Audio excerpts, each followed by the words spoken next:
BBOR Black Box Online Radio, coming to you from West Virginia at heart and from around the globe. And hello, Nedheads. Hello, Black Box Battalion. Today is Wednesday, another Ripper Wednesday. Welcome to the show. How's everybody doing? On Wednesdays, I talk to you guys about Jack the Ripper, perhaps the world's most famous unsolved mystery. And in this episode, I will be re-examining the book Jack the Ripper, The Terrible Legacy, responding to the new videos that have been made about the Jack the Ripper suspect Charles Lechmere, and of course responding to your questions and comments. And you guys know the drill. You can hit the like button if you want, subscribe if you haven't, and drop a comment down below if you have something to say about Jack the Ripper. For larger things, you can send them to me at blackboxonlineradio at AOL.com. And I am your host, Box Ned. First, I would like to give a shout out to YouTube user Life of a London Cabbie, who asked me if I would respond to the recent video that came out on House of Lechmere, where the host of that program, Edward Stowe, was talking down to Richard Jones of Jack the Ripper Tour, his theory, and his channel. And I will do that in this episode here, and as you see, this is one that was requested by one of the listeners, so if you guys have any ideas for future episodes about Jack the Ripper, you can put them in the comments section down below. You have the email address. You can also get me on Facebook at the Black Box Online Radio Facebook page and blackboxned88 on Instagram. Lots of ways to keep in touch. Now first, I will just give you guys the notification that some of you might remember when I was talking about the book Jack the Ripper, The Terrible Legacy, and I did that on a recent episode of Ripper Wednesday. And I actually listened back to a lot of old Black Box Online Radio episodes. You might say that I am this channel's biggest fan. And I was really quite surprised about some of the things that I was saying in that episode, so that's why I'm talking about a book that I've mentioned before. I wanted to give that one somewhat of a do-over, so please stick around until the end where I will discuss Jack the Ripper, The Terrible Legacy. But as far as Charles Lechmere as a Jack the Ripper suspect goes, there is a set of videos that is out now about him on multiple channels. I think a lot of this got started because a writer named Ian Hope was promoting a new book called Jack the Ripper Double Cross, and he appeared on Jack the Ripper Tour, just doing an interview discussing the book and explaining how he created this book-length response on why Charles Lechmere was not Jack the Ripper, not the Whitechapel fiend from 1888, and by Ian Hope's own admission, he stated that it wasn't an anti-Lechmere book. If anything, it was a pro-Lechmere book. It was an anti-theory book, and I think that this has ignited a lot of discussions and conversations that have not only been happening among Ripperologists, but also in the comment sections and from people like me who are followers of the case. But I want to be clear. I am not a Ripperologist. I don't pretend to be a Jack the Ripper expert. I'm somebody who regularly discusses the Ripper case, but even last week somebody was keen to point out that I do make mistakes, and I fully admit that. But one thing that I think is quite different about Charles Lechmere compared to other Jack the Ripper suspects is that everything, to me, is centered on Jack the Ripper's first crime, the murder of Polly Nichols in Bucks Row. I know that he is accused of many other things. I know that people like Edward Stowe and Krister Holmgren are going to look at the possibility of Lechmere also being the Thames Torso killer. Somebody even said they're accusing him of 29 murders.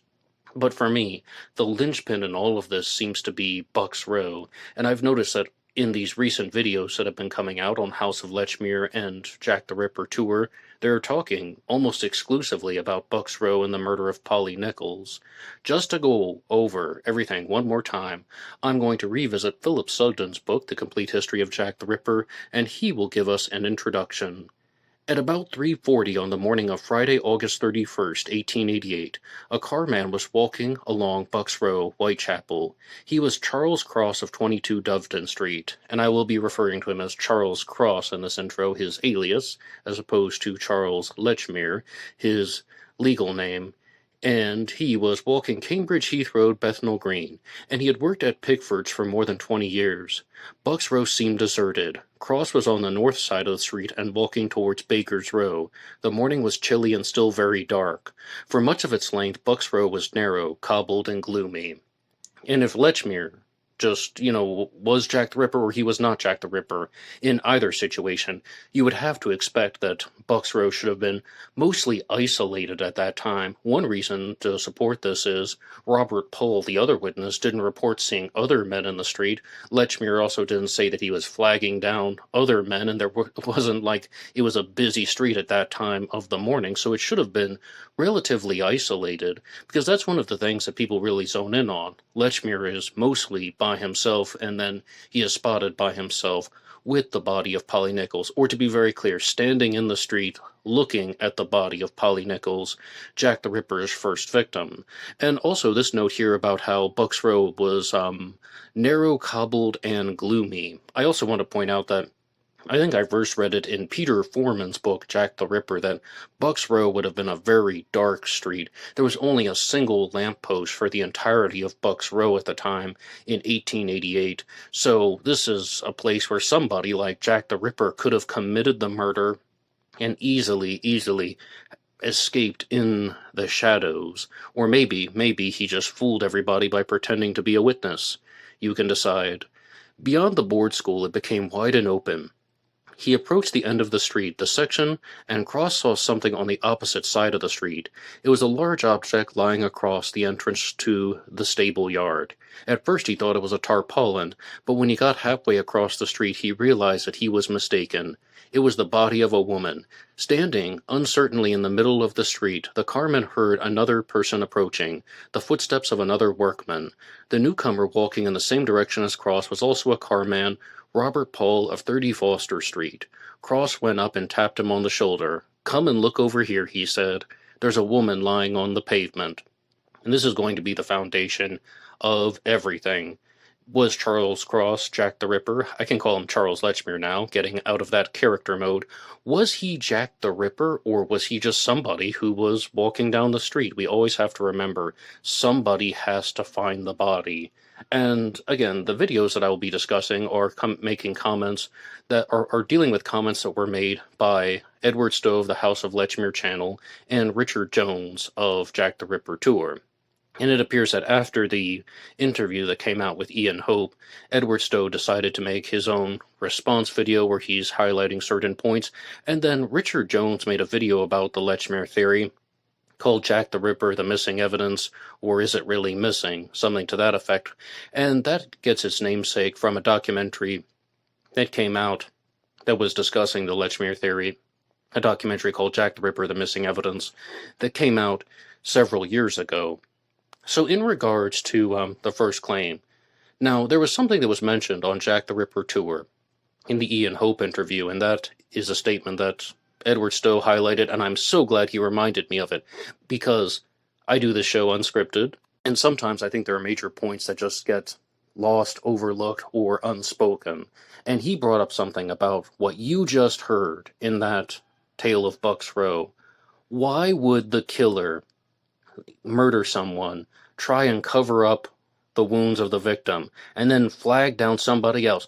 Cross is walking over, tapping him on the shoulder and saying, "Hey, look, there's the body of a woman." And the way that Ian Hope phrased it was, why would he cover up his handiwork and then flag down somebody else and pull him over to the body and say, "Have a look at my handiwork"? Why would that have happened? And Edward Stowe had a very, very solid response, which I do indeed agree with. In the scenario that Charles Lechmere was Jack the Ripper, he wouldn't be showing off his handiwork. He wouldn't be trying to do anything other than bluffing. He almost got caught in the act of murder, so he decided to pretend to be a witness. He was bluffing, and he's switching into character. And this whole thing about covering up the wounds, somebody is trying to do things so they aren't going to get caught. Then they realize that someone's coming, so they have to change their behavior. It's not covering up the handiwork and then saying, "Come over and look at the handiwork." I completely will give credit to Edward Stowe for that. And also about some of these points that were raised against him. There is this video that was made by Richard Jones of Jack the Ripper Tour, and it talks about, is the evidence actually missing? Some people viewed it as a debunking video on the Charles Lechmere theory. I watched the entire thing, and I certainly didn't think that it was a debunking video of everything. I don't think that the Lechmere theory has been debunked. If anything, he just went over the evidence again, went over the claims again, and it seems like it's at a standstill. It's exactly where we started. Everything that you just heard, everything that we've already discussed in this episode is exactly where it is. Was Lechmere the Ripper, or was he just a passerby who stood there, saw a woman in the street, and then got startled? He's like, well, what do I do? Oh, hey, somebody's coming. I'm going to tap him on the shoulder and let's go and have a look at the body. Now, to the credit of Edward Stowe, some people were asking the question, why has this theory gained so much traction? Why are people so fascinated by the possibility of Charles Lechmere being Jack the Ripper? Why this theory over other Ripper suspects? And I think a lot of it comes from Edward Stowe. I think that he is a very good presenter, and also he provides his sources when he's saying that there is this belief out there that Charles Lechmere would have wanted to salvage the tarpaulin that was in the street. He's like, no, he worked for Pickford's. This is where they got their tarpaulins, and he'll put the image up on the screen, and he'll say, Charles Lechmere said this in the paper. He went on the record saying this. He'll pull up the quotation from the article, and it will be on the screen. He really cites his sources. He shows everything. He explains everything in great detail, sometimes even in agonizing detail, which is good. Which is good, mind you. So I think that his presentations have heavily promulgated the Lechmere theory, and he makes a very strong and compelling case about why Charles Lechmere could have been Jack the Ripper. So full credit to him.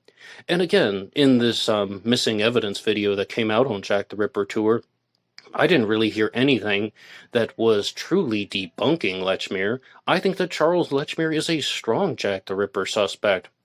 Now, some of the reasons why people might think that he is suspicious are very speculative. We always have to remember that someone has to find the body. And, I mean, Lechmere could have been just completely confused by seeing a woman in the street whom maybe she was dead, and he also seems somewhat squeamish about touching her dead body. I mean, we don't necessarily know how people are going to react. We even see this in the Black Dahlia case, and every Thursday I talk about the Black Dahlia here on Black Box Online Radio. I mean, some similar things happen with the person who found the body in that one. They kind of question her movements and behaviors. When somebody is in that particular situation, they might not behave exactly as you expect them to behave. They might spend more time there. They might spend less time. They might do something that seems somewhat confusing. People get caught off guard by the sight of dead bodies. So, overall, I do think that Lechmere is a strong suspect, and I don't think that the theory has been debunked. Now, I noticed that a lot of people in the comments section were saying that they didn't like the idea of Jack the Ripper putting out debunking videos. Jack the Ripper Tour, the channel hosted by Richard Jones putting out debunking videos. They were saying that Richard Jones should either remain neutral or stick to the facts, and I'm quite shocked. I'm quite shocked to hear that.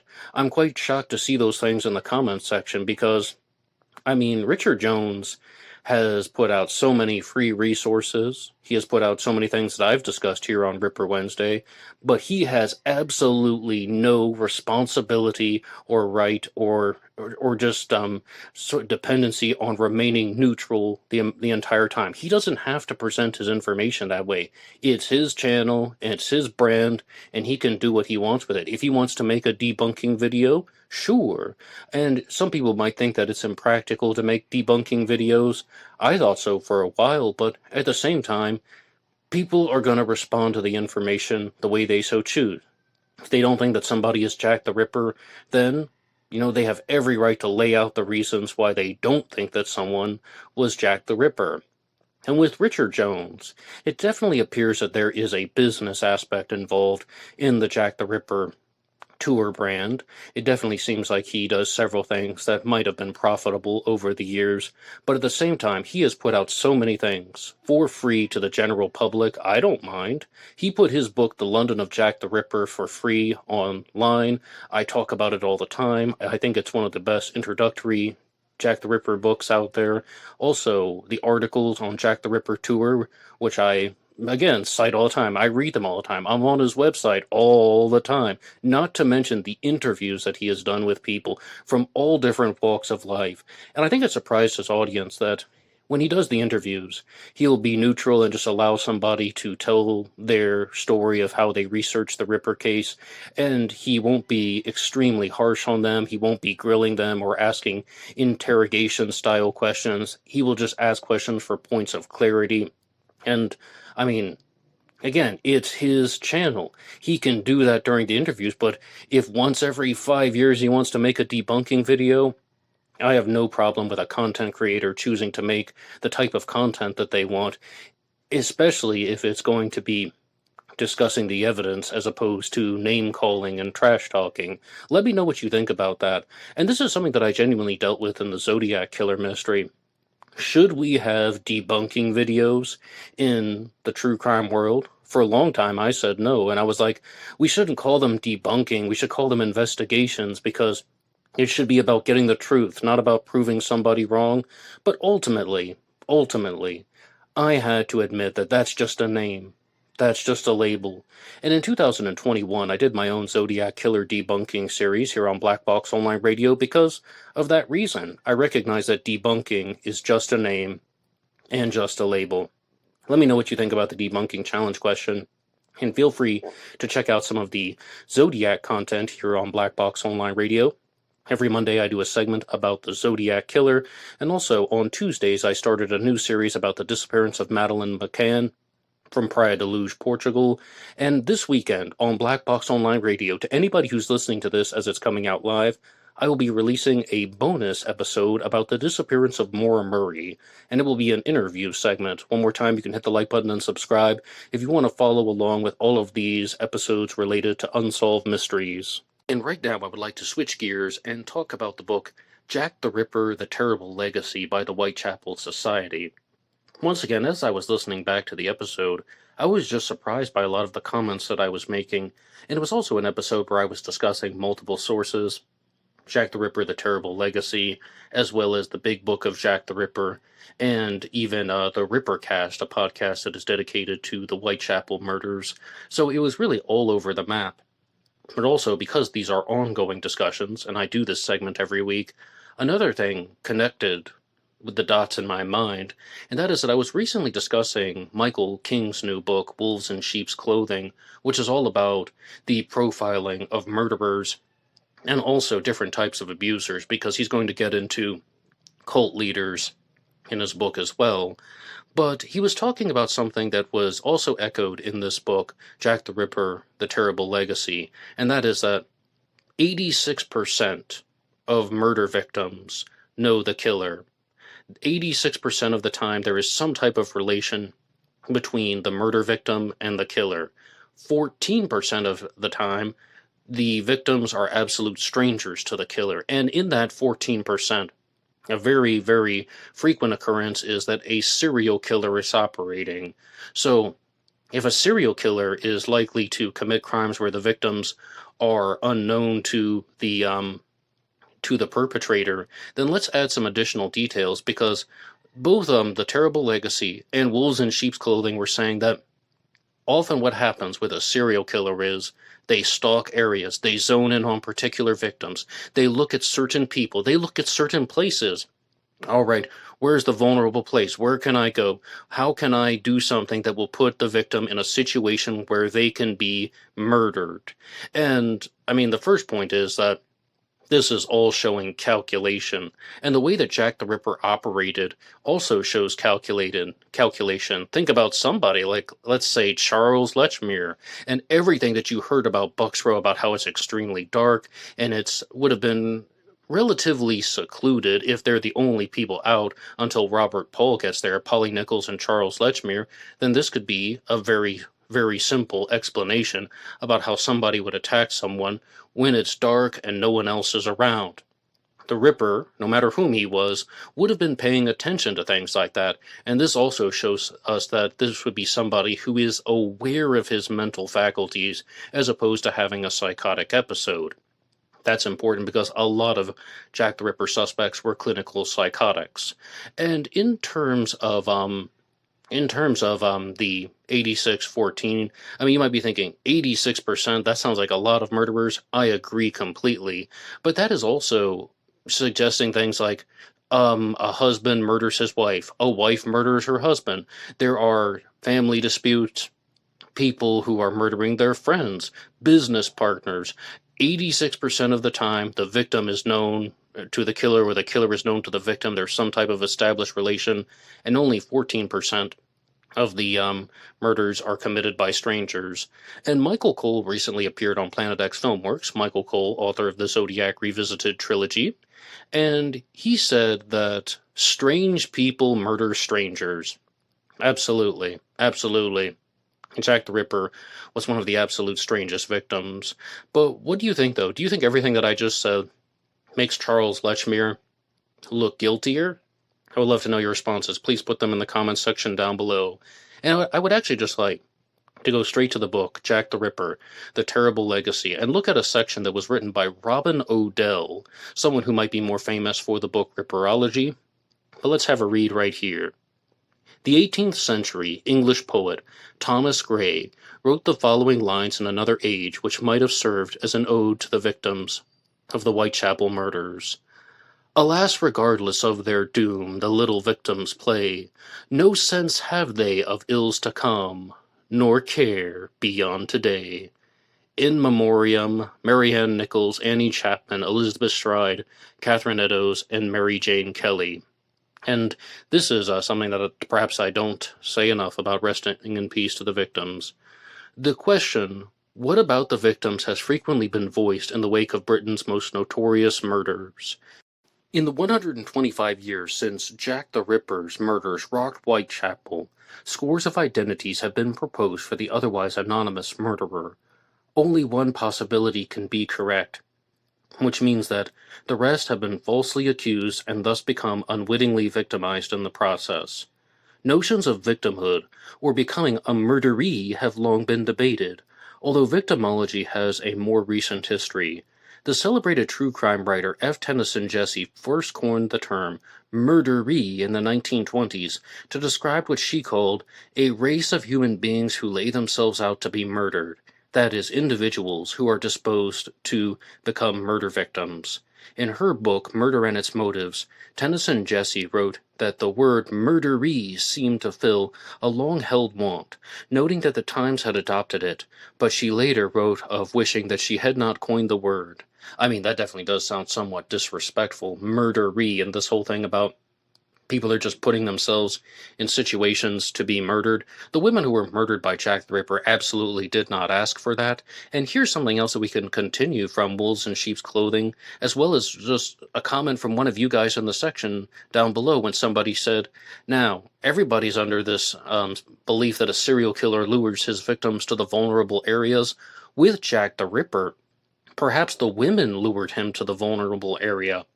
He talks to her, he expects some type of service, so they go to a dark, secluded area of her choosing, because she's the one who might be orchestrating some type of act. And I'm trying to avoid saying the word prostitution, but that's what it would have been, most likely. But later, then, Tennyson Jesse wished that she had not coined the term. At any rate, it had a short life. Victim became the accepted norm. Concepts of victimology surfaced in the late 1930s with the suggestion that the personality of the victim was a crucial factor in attracting the criminal perpetrator. Now, is this something that's going to be relevant to Jack the Ripper? Was the personality something that was involved with choosing the victims? Again, I just think that we would be dealing with some very, very basic personality traits, because it seemed like Jack the Ripper wanted to murder women. It doesn't even seem like Jack the Ripper had a specific grudge against ladies of the night. It seemed like he had some type of sexual attraction to women, and he wanted to murder women because of his own desires, rage, lust, and maybe some other type of mental instability issue. But at the same time, Jack the Ripper would have been completely conscious of his faculties, in my unprofessional opinion. So I don't think we have enough to say anything about the personalities that he would be targeting. Maybe just somebody who seemed non-threatening. Can we call non-threatening a personality trait? Somebody who would allow him to have access to the women. And this is one of the reasons why so many serial killers go after prostitutes, because they can get them in vulnerable places. They are women whom they can have access to in vulnerable places. I don't even need to bring up the list of all the serial killers who have targeted sex workers. There would be too many to count, and you guys all know that this stuff is true. So then, in 1948, Hans von Henting, a German criminologist, wrote that if there was such an individual that was a born criminal, there must be a born victim. In his study, The Criminal and His Victim, he made reference to individuals who knowingly place themselves in dangerous situations, thereby inviting sought-after excitement and possibly ill treatment. Oh, I think all of that stuff is true. You might find this surprising, but I do think that all of that stuff is true. Some people do put themselves in dangerous situations because of excitement. Some people do put themselves in vulnerable places because they want to live on the edge. And yes, the more that I read about psychology, the more I find that people do recreate the cycles of destructive behaviors where they're abused as children, so then they put themselves in situations that are dangerous because they want to recreate the cycles of pain and hurt and suffering, and they don't do it consciously. They don't enjoy it, but they just keep doing it because it is something that they've been conditioned to experience. Now, is that what happened with Jack the Ripper's victims? Nope, absolutely not. I don't think so, not at all. With Jack the Ripper's victims that I just listed off at the beginning of this episode, why were they out on the streets? Money. It was Whitechapel in 1888, and they were poor, they had few opportunities, and if they had better living conditions, then they wouldn't have been out on the streets. I absolutely do not think that any of them were setting themselves up for this type of murder. I think they did this because they were just struggling, or they had some type of financial issue that was driving them to commit these crimes. And did they make the best decisions in life? No, but neither have I, and neither have you. Nobody is perfect, so I do not fault the women. And furthermore, even if somebody is out on the streets, it doesn't mean they're asking to be murdered. Yes, they might be spending time with men in dark alleys or places like Bucks Row, secluded dark areas with a single lamppost. But that doesn't mean that they were trying to set themselves up to be murdered. Even if something else happened that was a bad situation, it was probably not as terrible as the Whitechapel murders, the crimes committed by Jack the Ripper. I don't think that had any role in the woman's actions, so I do not like victim blaming at all. Some of this thinking was taken up in America in the mid-1950s by Marvin E. Wolfgang, a professor of criminology at the University of Philadelphia, and he conducted an analysis of over 500 murders and made a particular study of the relationship between murderers and their victims. Wolfgang set this out in his initial work, Patterns in Criminal Homicide, in which he developed the concept of victim-precipitated homicide. In the dynamics between a perpetrator and his victim, there might be a moment when the victim initiates physical violence. Now, did the women initiate physical violence against Jack the Ripper? Highly improbable. If anything, I think the victims might have shown, a lack of interest in the Ripper. They might have been scared. They might have screamed. And a very clear example of this is the crime reconstruction of the Liz Stride murder at Berner Street, because one of the most widely held beliefs is that the Ripper wanted to attack and murder Liz Stride, and that she either screamed or made some type of noise, so he slit her throat and then went into hiding, because maybe it was a populated area, he thought he would get caught, or maybe he was actually interrupted by Israel Schwartz or Louis Diemschutz. Maybe he had a general reason, like he makes an attack move, or he does something that is threatening to Liz Stride, then they hear the sound of another person, so either the Ripper hesitates, or she thinks that she has the opportunity to scream and be heard, and right before she can truly get the sound out, he slits her throat. Either that or the murder of Liz Stride might be totally unrelated, but let me know what you think in the comments section down below. So Wolfgang found that his study of murder in Philadelphia, that in only 14% of the cases the victims were purely unknown, and in 86% of the time the victims were known. That's the thing that I gave you at the beginning. And I think that that is very telling. So, I mean, this really goes to show that a lot of murders are personal. But with the Whitechapel murders, all of them, Emma Smith, Martha Tabram, the Canonical Five, Rose Milett, Alice Mackenzie, Frances Coles, all of them, they are simply just going in the direction of insufficient evidence. I do not think that we have evidence to say that one man knew all of the women. I don't even think we have enough evidence to say that Jack the Ripper knew any of the victims personally. I also don't believe that we have evidence to say that the Thames Torso Killer knew the victims personally. And here's a good question as well that you guys can discuss in the comments section down below. Was Charles Lechmere the Thames Torso Killer? I think that if he were Jack the Ripper, almost certainly not. I do not believe that the Thames Torso Killer was Jack the Ripper. I think we're dealing with two very, very different styles of behavior, and, I mean, just completely different MOs, different reasons why the crimes were committed, the dismembering versus the disemboweling. Unlikely, but he has been accused of all of these things. Now, one thing did come to my mind, and it was because I knew I was going to say that for this episode. Okay, let's say hypothetically Charles Lechmere was not Jack the Ripper, but could he still have been the Thames Torso Killer? Yes, theoretically that would be possible if he was not the Ripper but the Thames Torso Killer, but probability would not be on anyone's side. Because, okay, let's say hypothetically, Charles Lechmere is the Thames Torso Killer, commits the first murder in 1887. Then he's just walking to work, getting ready to push his carts of this and that in his stuff in the wicker basket that would have been wrapped in muslin, and then he happens to stumble upon a victim of another serial killer, Jack the Ripper. I mean, probability would not be on our side. It's theoretically possible that Lechmere could have been the Thames Torso Killer and not the Ripper, but I don't believe that he was the Thames Torso Killer, period. If you want to dispute that with me, you can put your ideas in the comments section down below. So I would love to know what you guys think about Lechmere as both the Ripper and the Thames Torso Killer, more so than anything. Let's keep going here. The interplay between murderer and victim in the Ripper killings can only be a matter of conjecture, but it was clearly a potent factor, to the extent that the perpetrator was never caught. Well, that's just it. The perpetrator was most likely never caught because he did not know the victims. Women in vulnerable places, he attacked them and he ran away. Maybe, let's say if Lechmere weren't the Ripper. Alright, so somebody murders Polly Nichols. He hears Charles Lechmere coming, so he ran through the woods buildings and disappeared. He knew exactly where to run. Maybe he had scouted out the location before, or maybe that he just knew that this looked like a good getaway place or a good way to hide. Because at the time, even though they had the murder of Martha Tabram 3 weeks earlier, at the time there shouldn't have been this enormous threat. I mean, yes, people did form committees and they were on the lookout for murderers after the murder of Martha Tabram in August of 1888, but not to the level of, well, Ripper mania, for lack of a better term.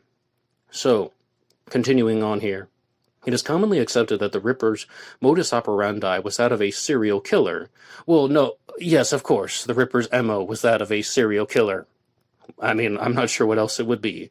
Patricia Cornwell, in her book, Portrait of a Killer, noted that the victims of serial murder often share some trait that is significant to the killer. Oh, I agree. I did not like Patricia Cornwell's book at all, Portrait of a Killer. I have a direct book discussion about it here on Black Box Online Radio that I did for Ripper Wednesday, and I am not a fan of it. I'm not a fan of her theory involving Walter Sickert. But I do agree with that. There's usually something that has, something that maybe would trigger the killer, even if it's as simple as he's attracted to her because she looked like his mother, something like that. That stuff could be there, but that's not like a personal connection. That doesn't mean that the Ripper knew any of the victims by name. It doesn't mean that he was on a first name basis with them. It doesn't mean that they recognized him. Maybe all of the 5 victims killed by Jack the Ripper had never seen this guy before, and I think that would be a totally reasonable observation. But let's keep going here. Patricia Cornwell, Portrait of a Killer, she noted that serial murder often shares some trait that is significant to the killer. That common factor must surely be that they were prostitutes, and because of their calling, they were in vulnerable places.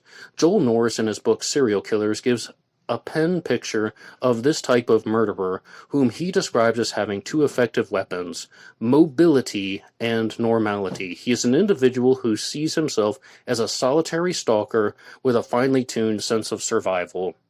I agree completely. I think that's exactly how Jack the Ripper operated. For me, that statement is spot on. It is tempting to think of Jack the Ripper as a lone marauder with a murderous agenda, circling the flock to target and detach the limb for the slaughter. Ah, that's exactly what Wolves in Sheep's Clothing was talking about. That's why the book is called Wolves in Sheep's Clothing, because there are predators that do that. But we did bring up one potential challenge, and that is the victims may have told Jack the Ripper where to go. Okay, follow me, here's a place around the corner, something like that, if the Ripper did indeed converse with the victims prior to the murder. Jack the Ripper knew that the East End prostitutes were easy prey for a motivated killer. I agree with that. But he was a stranger. But was he really a stranger? Question. Someone from outside the area drawn by the availability of these potential victims? Or was he an insider, a man who lived and worked in the district and totally familiar with the people and their way of life? Now, wait a second. Both of those things can be true. I mean, I'm going to read that again. Was he somebody who was drawn by the availability of a potential victim, or was he an insider who worked in the district and was familiar with the people and their way of life? Both of those things can be true. Think about what I said in regards to Michael King's book about how somebody does not only stalk the areas, they can also stalk the areas and the victims at the same time. Oh, this is a woman who walks up and down the street at this time. All right, I'm going to talk to her. Oh, this is somebody who is going to leave the house at the same time every day. Jack the Ripper could have had absolutely no direct personal connections to the victims, but he could have eyed down a woman because of her physical appearance. He could have eyed down a woman in a vulnerable place. But even if it's not just the women, he could have also scouted out the locations and expected that, even if, she's the one who says, let's go around the corner, he knows that it's a dark area. Both of these things can be true. Jack the Ripper did not know the victims personally. He may not have known much about them at all, just their physical appearances, and that would be it. While a total stranger might consider a certain allure or mystery for the women he approached, he would lack the familiarity of the insider. The circumstances in which the murders were committed suggest that the perpetrator was readily accepted his ordinariness by the women and approached them, and perhaps they saw him as one of their own in the community. But there is absolutely no evidence that the women knew him personally. I mean, if that stuff did exist or it did happen, I think it's been lost to time, or somebody didn't come forward. Thus disarmed, they became perfect victims. This assessment seems to accord in principle with the conclusions that were reached by the FBI in 1988. Ah, yes, the famous profiles from the FBI in 1988 for the 100th anniversary. Well, anyway, those were the words of Robin Odell from the book Jack the Ripper, The Terrible Legacy. A whole lot of things in there. And again, those aren't the most eye-opening things, because I just like reading text like that because it shows you that certain assumptions are being made. And if you are going to go with either pathway, Jack the Ripper knew the victims personally, Jack the Ripper did not know the victims personally, I believe that you are making an assumption, a statement that should have supporting evidence that is not there. So let me know what you think about anything in regards to Jack the Ripper, The Terrible Legacy. Fascinating book and lots of fascinating stories. Now, the last thing that I have for you guys here on Ripper Wednesday is a very brief response to a video from ASMR Historian. Last week on the channel, I was talking about their video on Victorian serial killers, and the host of that program, ASMR Historian, was saying that he specifically was trying to avoid talking about Jack the Ripper in the episode on Victorian serial killers because he had a separate episode on Jack the Ripper and kind of dividing them into two subjects. I say the word suspects a lot, so that's why it came out. But ultimately, I decided to listen to the episode on Jack the Ripper, and I know Silver Stuff will not be a fan of this one because she didn't like the way the narrator was talking. And yes, it's one of those things that's designed to help people fall asleep. I watch those things for content. I don't listen to a lot of true crime programs to fall asleep. Sometimes I listen to the Reddit confessions, but that's about it, if that counts as true crime. and of course, Black Box Online Radio. But in terms of their Jack the Ripper video, it was very basic, it was very ordinary, very kind of straight down the line. Some things could have had more detail. I was surprised at some of the comments that the host made, but really, when things got to the murder of Mary Kelly, the person was talking about how Mary Kelly's organs were cut out of her body and almost thrown completely around the room. And then this person brought up a fact that there was wood that had been placed on the fire, and he was just asking this question: why would Jack the Ripper have done that? Why would Jack the Ripper have put wood on the fire if he was mutilating Mary Kelly's body?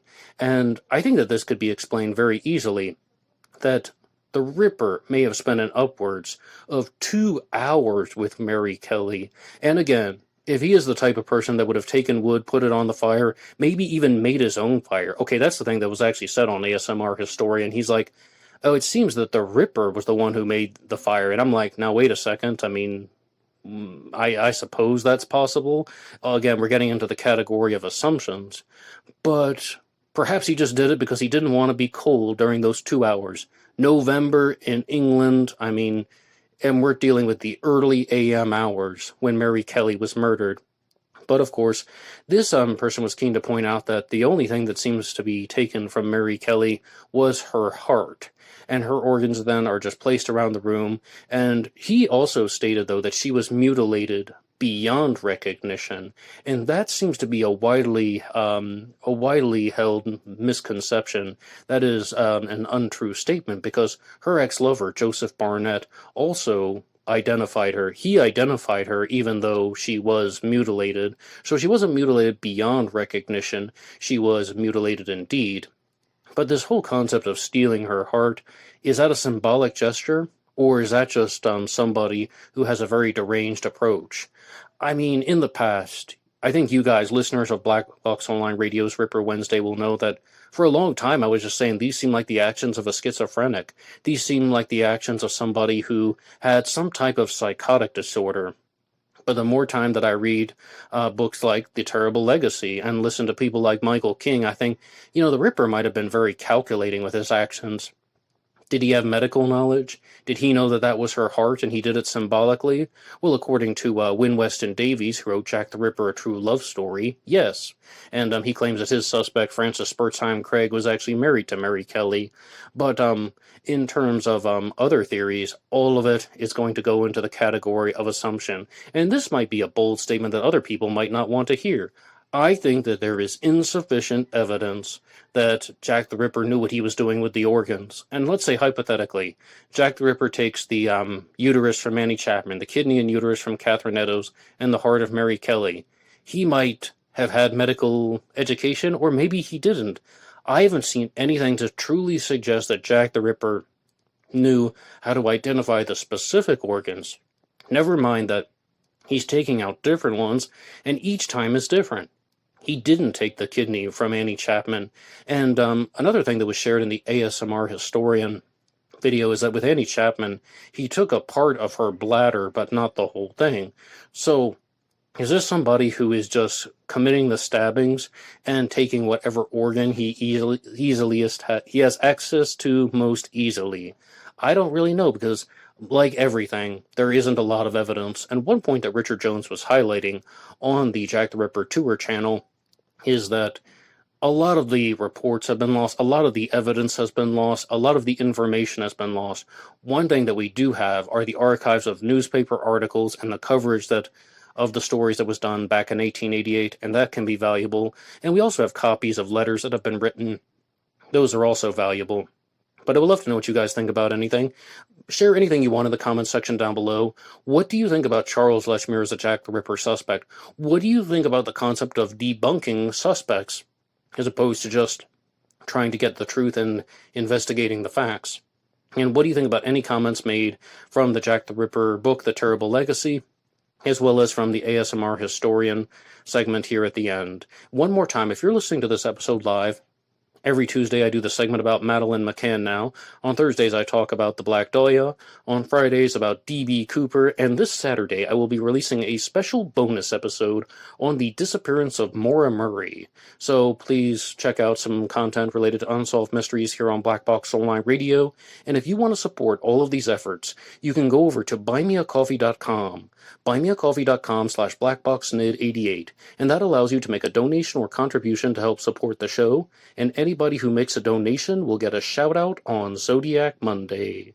That's all for me now, and I'll see you tomorrow for an episode about the Black Dahlia. Until next time.